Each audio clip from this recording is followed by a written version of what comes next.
Hola, ¿qué tal? Mira, en 1998 Venezuela competía económicamente con España. Su PIB per cápita era similar. Hoy, 8 millones de venezolanos han emigrado. ¿Qué pasó? La narrativa dominante dice que fue el bloqueo imperialista, pero los datos cuentan otra historia. Hoy vamos a comparar dos países que descubrieron petróleo al mismo tiempo, Noruega y Venezuela. Uno se convirtió en modelo de prosperidad, el otro en crisis humanitaria. Mismos recursos, decisiones opuestas, resultados dramáticos. Vamos a los hechos. Año 1970, dos países encuentran petróleo masivo. Noruega descubre petróleo en el Mar del Norte, Venezuela expande sus reservas en la faja del Orinoco. Misma década, mismo recurso, dos caminos completamente diferentes. Noruega dijo: este dinero es para las futuras generaciones. Crearon un fondo soberano gestionado por profesionales, no por políticos. Los gobiernos no pueden usar ese dinero discrecionalmente. El resultado: hoy ese fondo vale más de 2 billones de dólares. Cada noruego tiene más de 340.000 dólares de patrimonio nacional. Noruega es el país número 1 del mundo en desarrollo humano, educación universal, salud universal, pensiones garantizadas. Venezuela dijo: este dinero es para distribuir ahora. Politizaron PDVSA, la petrolera estatal, convirtiéndola en instrumento de control político. El resultado: hoy Venezuela tiene una deuda mayor que sus activos. 8 millones de venezolanos han emigrado. Crisis humanitaria documentada. La diferencia no fue el petróleo, fueron las instituciones. Noruega construyó sistemas independientes, Venezuela centralizó el poder. Déjame darte un ejemplo concreto. Año 2003, Hugo Chávez despide a 18.000 trabajadores de PDVSA tras un paro petrolero. No eran trabajadores cualquiera, eran geólogos, ingenieros, técnicos con décadas de experiencia. ¿Con quién los reemplazó? Con personal políticamente alineado, pero sin la misma cualificación técnica. Resultado medible: la producción empezó a caer. 1998, 3.5 millones de barriles al día. 2003, 2.8 millones, 2010 2.3 millones, 2015 2.1 millones. Y todo esto pasó antes de las sanciones petroleras sectoriales de 2017. El declive comenzó por decisiones internas, no por presión externa. Entre 2004 y 2014, Venezuela ingresó más de $1 billón por petróleo. Para contexto, es más dinero que el Plan Marshall completo que reconstruyó Europa después de la Segunda Guerra Mundial. ¿Qué pasó con ese dinero?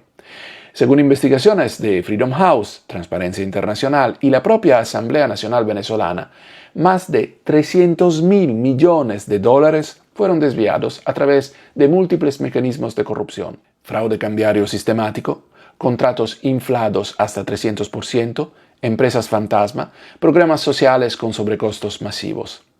El sistema de fraude cambiario funcionaba así. El gobierno controlaba el tipo de cambio. Si eras enchufado políticamente, conseguías dólares al precio oficial, mucho más barato que el mercado paralelo. Luego vendías esos dólares en el mercado negro. Un capital de 10 millones podía convertirse en 100 millones así, de sistemático. Empresas importaban productos inexistentes, facturas falsas, sobrefacturación masiva, el dato que contradice la narrativa del bloqueo. Entre 2010 y 2014, el petróleo costaba más de $100 el barril. Venezuela ganaba cifras récord. ¿Qué pasaba simultáneamente en Venezuela? 2012, escasez de productos básicos. 2013, inflación del 56%. 2014, hospitales sin insumos, colas de horas por alimentos. Ganando más dinero que nunca mientras el país colapsaba. Porque cuando hay corrupción sistémica, no importa cuánto dinero ingrese. Si llegaste hasta aquí, necesito pedirte algo. Si vives en España, Italia o cualquier país europeo donde todavía se repite que Venezuela colapsó exclusivamente por el bloqueo estadounidense, verifica los datos, escucha los testimonios directos. Haz este ejercicio. Busca venezolanos en tu ciudad, hay miles, habla con ellos, pregúntales. Pregúntales si emigraron por las sanciones o porque no había medicinas para familiares enfermos, sus salarios no alcanzaban para una semana de comida, enfrentaban represión por expresar desacuerdo. Sus testimonios valen más que 1000 artículos de opinión. Comparte este video si crees que alguien necesita conocer estos datos, no para imponer una opinión, sino para que las personas tengan información completa. Continuemos. Ahora, hablemos de un actor poco mencionado en Europa, Cuba. Venezuela subsidió a Cuba con aproximadamente 100.000 barriles de petróleo diarios durante años, a precios muy por debajo del mercado. Esto representaba miles de millones de dólares anuales. ¿Qué recibió Venezuela a cambio? Asesores en múltiples áreas. Primero, asesoría en seguridad del Estado. Agentes cubanos ayudaron a reestructurar los servicios de inteligencia venezolanos, implementando técnicas de vigilancia y control social desarrolladas en Cuba durante décadas. Segundo, el programa de médicos. Venezuela importó más de 30.000 médicos cubanos para el programa Barrio Adentro.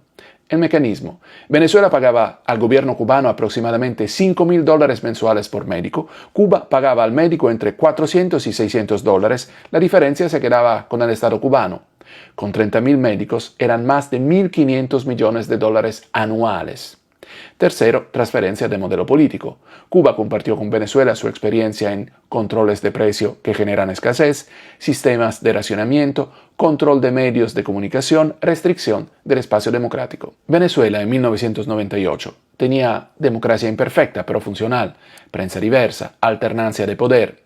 Venezuela en 2025, autocracia consolidada, sin alternancia desde 1999, prensa independiente severamente limitada, poderes del Estado subordinados. Mientras tanto, 8 millones de venezolanos viven en el exilio. Las sanciones son parte importante del debate, pero la cronología es fundamental. 2015, primeras sanciones, solo contra individuos específicos por narcotráfico y violaciones de derechos humanos. Impacto económico mínimo.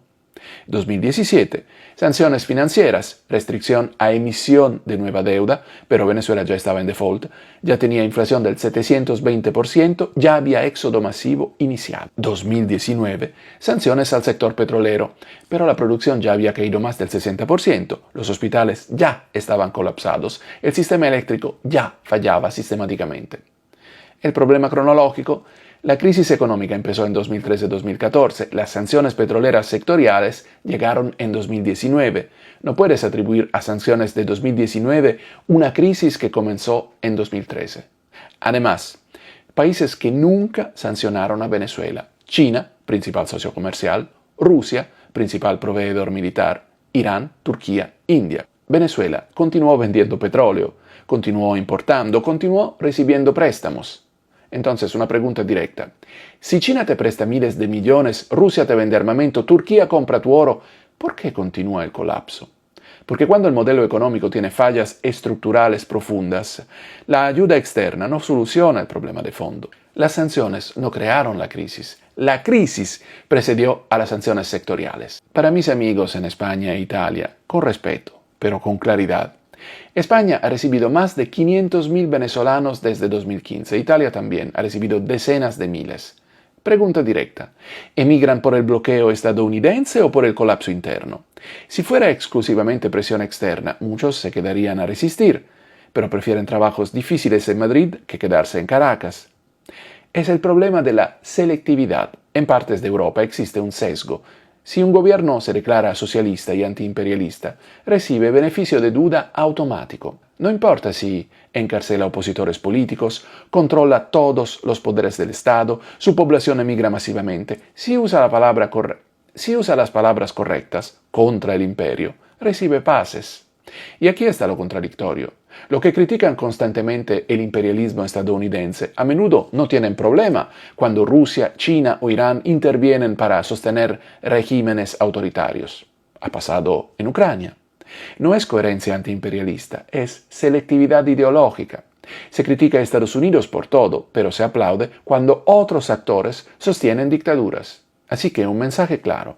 No necesitas ser de derecha para reconocer que el modelo venezolano fracasó. Solo necesitas ser consistente con tus principios. La socialdemocracia escandinava funciona porque tiene instituciones democráticas fuertes. El modelo venezolano colapsó porque centralizó poder y destruyó instituciones. La diferencia, instituciones independientes versus caudillismo personalista. Venezuela no es un debate ideológico abstracto, son vidas reales. La médica que ahora limpia casas en Roma, el ingeniero que reparte comida en Barcelona, familias separadas entre continentes, niños sin tratamientos médicos que existían. Esto es la crisis venezolana. Sufrimiento humano masivo y medible. Los números finales. Producción petrolera, 1998, 3.5 millones de barriles diarios. 2017, 1.9 millones antes de sanciones petroleras. 2024, menos de 800.000. Inflación, 2012, 20%. 2015, 180%. 2018, 130.000%. Éxodo, 8 millones de venezolanos emigrados, 25% de la población total.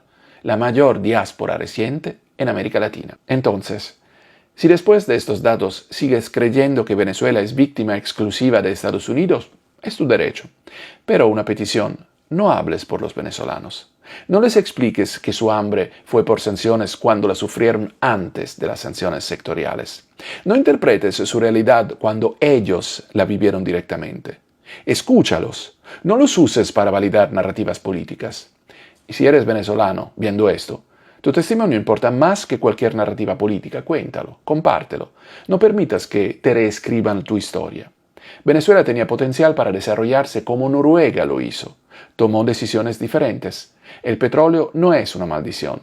La maldición fue confundirlo con riqueza automática y permitir que las instituciones fueran destruidas.